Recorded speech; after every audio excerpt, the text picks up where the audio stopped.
সাইফুল ইসলাম চৌধুৰী জিন্দাবাদ সাইফুল ইসলাম চৌধুৰী জিন্দাবাদ এখন জনমত জিন্দাবাদ সাইফুল ইসলাম চৌধুৰী জিন্দাবাদ। ৰাজ্যৰ বিধানসভা নিৰ্বাচনৰ দিন চলি চাপি অহাৰ লগে লগে বিভিন্ন ৰাষ্ট্ৰীয় ৰাজ্যিক ৰাজনৈতিক দলসমূহৰ তৎপৰতা বৃদ্ধি হোৱা পৰিলক্ষিত হৈছে। এনে সময়ছোৱাতে পিছপৰি থকা নাই নতুন আঞ্চলিক ৰাজনৈতিক দল। অসম জনমৰ্চাৰ ধিং সমষ্টিৰ বিভিন্ন প্ৰান্তত সভা সমিতি পাতি জোৰদাৰ নিৰ্বাচনী প্ৰচাৰ আৰম্ভ কৰিছে। শুকুৰবাৰে বিয়লি নগাঁও জিলাৰ ধিং বিধানসভা সমষ্টিৰ অন্তৰ্গত ডুমডুমীয়া খেলপথাৰ অসম জনমৰ্চা দলৰ এখনি ৰাজহুৱা সভা অনুষ্ঠিত হয়। সমাজকৰ্মী আব্দুল জব্বৰ ফৰাজী সভাপতিত্বত অনুষ্ঠিত সভাত অংশগ্ৰহণ কৰি অসম জনমৰ্চা দলৰ ৰাজ্যিক সভাপতি সাইফুল ইছলাম চৌধুৰীয়ে কয় যে বিধায়ক আমিনুল ইছলামে 6জন তুফানৰ বাদে সমষ্টি উন্নয়নৰ নামত মিছা প্ৰতিশ্ৰুতি এটা প্ৰকাণ্ড শূন্য দিছে সমষ্টিবাসীক। আৰু লগতে সমষ্টিৰ উন্নয়ন, নিবনুৱাৰ কৰ্মসংস্থাপন, শান্তি, ন্যায়, একতা প্ৰতিষ্ঠাৰ বাবে 2021 চনত ৰাইজক অসম জনমৰ্চা দলত সহযোগ কৰিবলৈ আহ্বান জনায়। আলিতামুলি উজনীয় উচ্চতৰ মাধ্যমিক বিদ্যালয়ৰ অৱসৰপ্ৰাপ্ত অধ্যক্ষ ফজলুল হক, নগাঁও জিলা সমিতিৰ সভাপতি লক্ষীপ্ৰসাদ বৰা, নগাঁও জিলা মহিলা সমিতিৰ সভানেত্ৰী পাৰ্বিন চৌধুৰী, বিনীতা কাকতিয়ে ভাষণ প্ৰদান কৰা অনুষ্ঠানটিত অসম জনমৰ্চা দলৰ ৰাজ্যিক সদস্য মহেন্দ্ৰ হাজৰিকা, সমাজকৰ্মী প্ৰেমানন্দ কাকতি, মৃণাল ক্ৰান্তি লগতে বিদ্যুৎ গৰাকীয়ে প্ৰমুখ কৰি ধিং বিধানসভা সমষ্টিৰ সহস্ৰাধিক লোক উপস্থিত থাকে। ধিঙৰ পৰা আছাদুল ইছলামৰ ৰিপৰ্ট, টিভি লাইভ।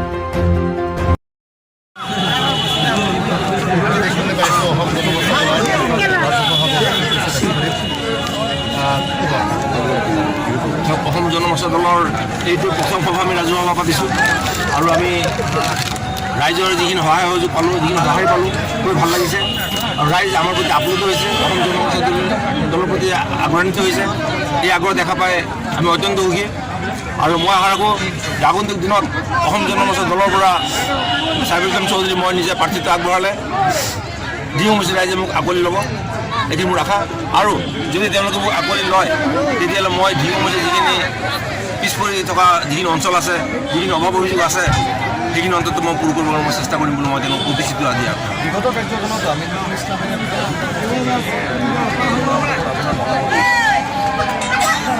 আমিনুল ইছলামৰ 2টা টাৰ্মছ তেওঁ বিধায়ক হ'ল। তেওঁৰ কাৰ্যকালত তেওঁ যিখিনি কৰিছে তেওঁ সেইখিনি পাইছে। আৰু প্ৰতিজন ৰাইজে আজি ধিং সমষ্টিৰ 1,97,000 ভোটাৰ, এতিয়া প্ৰায় 2 লাখ হ'ব। সকলো ভোটাৰ, সকলো ৰাইজে, সৰু সৰু ল'ৰা ছোৱালী অন্তত জানে যে আমাৰ ধিং সমষ্টিৰ বিধায়কে আমাৰ কাৰণে কিমান উন্নয়ন কৰিছে। আৰু থোৰতে ক'ব পাৰোঁ যে আমাৰ বিধায়কৰ প্ৰতি যিটো পইচা আহে সেই পইচাটো আমাৰ গৰীব দুখীয়া পাব লাগে, আমাৰ ৰাইজৰ উন্নয়ন হ'ব লাগে, আমাৰ যুৱকসকলক কৰ্মসংস্থাপনৰ ব্যৱস্থা কৰিব লাগে। যুৱকসকলে যে ইয়াত কাম কৰিলেহেঁতেন তাতে তেওঁ কৰ্মসংস্থাপন হ'ল। আজি দেখা গৈছে যে পেপাৰত দিয়া মতে 2018-19 চনৰ যিটো পইচা তেওঁ পাইছিলে তাৰ বাবে 11 লাখ টকা কাম কৰিব নোৱাৰিলে পঁচিছ লগত। 2019-20 চনৰ যিটো বৰ্ষৰ বাজেট আছিলে তাত 54,08,873 টকা তেওঁলোকে কাম কৰিব পৰা নাই বুলি পেপাৰ পত্ৰত তেওঁ ওলাইছে। ইয়াৰ পৰা বুজা যায় যে তেওঁ এই 54 লাখ টকা কাম নকৰিলে আৰু এই টকাটো উভতাই পঠিয়ালে। গতিকে এইখিনি কাৰ লোকচান হৈছে? এইখিনি আমাৰ ধিং সমষ্টিৰ ৰাইজৰ লোকচান হৈছে। ধিং সমষ্টিৰ ৰাইজৰ উন্নয়ন হৈছে, উন্নয়ন হোৱা নাই।